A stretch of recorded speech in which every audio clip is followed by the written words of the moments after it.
As the prophet of esports, I rely on trustworthy and meaningful data every day. Data from our research partner YouGov offers the most complete view of esports fans and gamers in the world, providing context to who they are, what they think, the brands they buy, and things they do.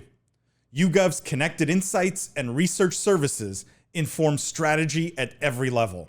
If you're a team, a brand, agency, or rights holder, you should be talking with YouGov. Their partners measure and maximize ROI and are telling compelling stories with data. Visit yougov.com/gaming-esports to learn more. Guys, I want to mention this one thing before I move on completely, and that's Dr. Disrespect, whose opinion I have a lot of respect for. And the headline here is Dr. Disrespect claims Warzone has hit rock bottom. He says, "I've had enough."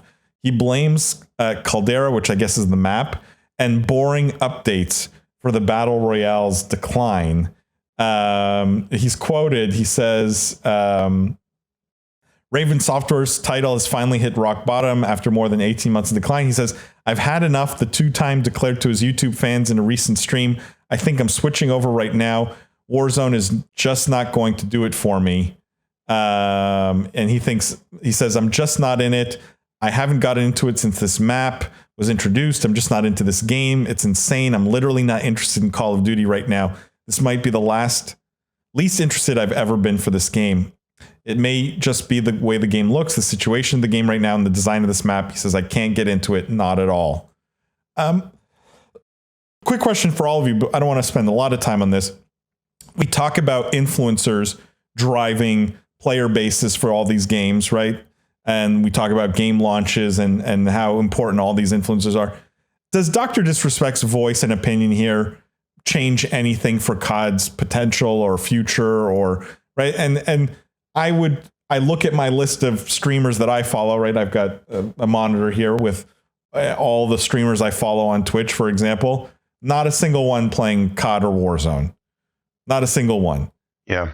How big of an impact do you think this has over the same 5-year period we've been talking about, guys? Huge, small, none? Well, he's more vocal than most, right? So I don't know if everyone's going to come out and just say this game is trash, but it's indicative of that trend, like you said, where none of them are playing, which is huge.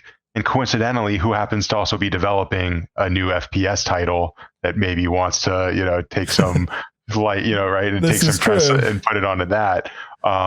But yeah, we saw how successful an influencer marketing campaign did for Apex when that launched. We spoke today in our recording with Eric Hartness, from Learfield about, before running these collegiate campaigns, he was over at Amazon Game Studios, and before that at EA, running marketing for those two companies. So definitely tune in to listen to his insight on influencer marketing campaigns. But I think it's huge, Paul. Again, with a grain of salt, because Disrespect is so vocal, but you just said it yourself, not a single one of the guys you're watching are playing the game. And I don't know, it's just indicative of a larger problem, and I think a greater trend.